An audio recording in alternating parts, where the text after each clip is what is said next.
About 2 years ago, I was driving home from a family reunion pretty late at night, and the drive was about 2 hours. I didn't stay the night because I had to go back to work for the following day.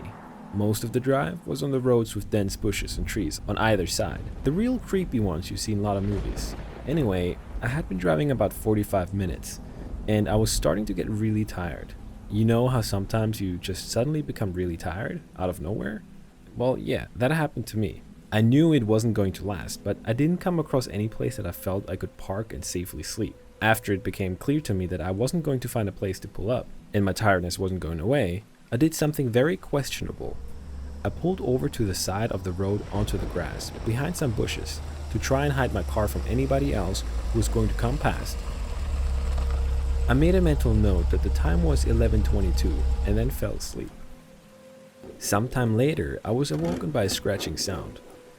I looked at the clock, 11:50. The sound stopped after a few seconds, and because I was still extremely tired, I didn't bother looking around and simply went back to sleep.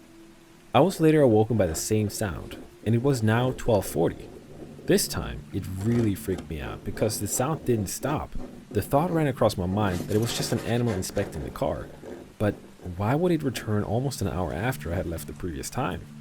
I looked in my rear view mirror and just managed to catch a glimpse of something running away into the forest. Now, at the time, I thought it was the damn hook killer. You know, the one that scratched the couple's car and then slaughtered the guy when he got out to investigate? Fuck that, I thought to myself. So got the hell out of there. There was a bend no more than 100 yards up the road, and as I came around it, there was a car parked off the side of the road with the driver's side door opened. I slowed down just to look to see if anyone was in there. There wasn't. Then I looked in my rear view mirror. I didn't see anything, and all of a sudden, this guy comes up sprinting around the corner. He starts screaming at me, shouting stuff like, hey you, get the f*** out of your car, now! I hopped the f*** out of there and sped off. I never saw the guy again. Moral of the story?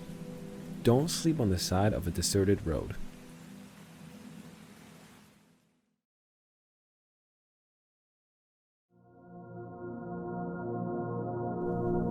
I moved to my dad's when I was 10 and didn't know anyone in the area, except for the family my dad was friends with.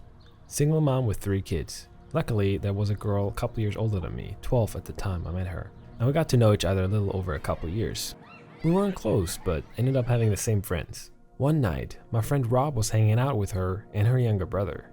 They happened to be in the house alone because my friend's mom was at work, which is where this gets terrifying and sad. Her mother has been helping this one lady through her work and got to know her fairly well. She found out her sister was in a mental institution and was let out recently. The night Rob is hanging out with my friend, they got a knock on the door. My friend thought it was just their mom. She knocked a certain way when coming in and answered it without thinking. Rob wasn't supposed to be there, and he took off through the window to his house down the road. He never thought twice about it. It wasn't her mom. It was the sister of the lady her mom was helping, and she figured out through talking to her sister where her family lived and her mom's working schedule. She came in, and this is where I don't know details, and I'm glad I don't. My friend's younger brother got away to the neighbors to call the police. The lady brutally murdered my friend a week from Christmas. She decapitated her and left her body naked in a bathtub and hid her head. They had to look through the presents, and I don't know where they found it, but they did. I wasn't allowed to go to her funeral.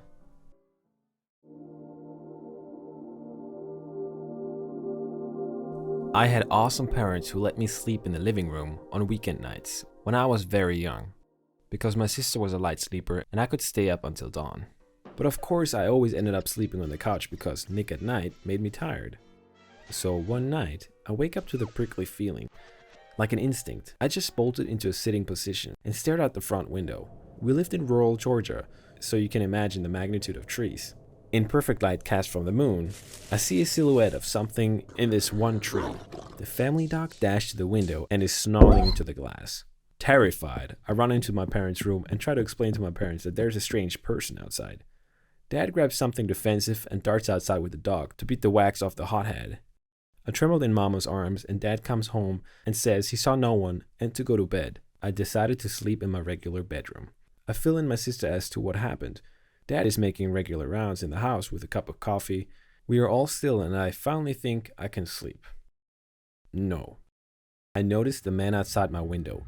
From what I can see in the moonlight, he gives me a shush signal and runs away. Just turns around to run a straight line away. I couldn't stop crying for what felt like hours.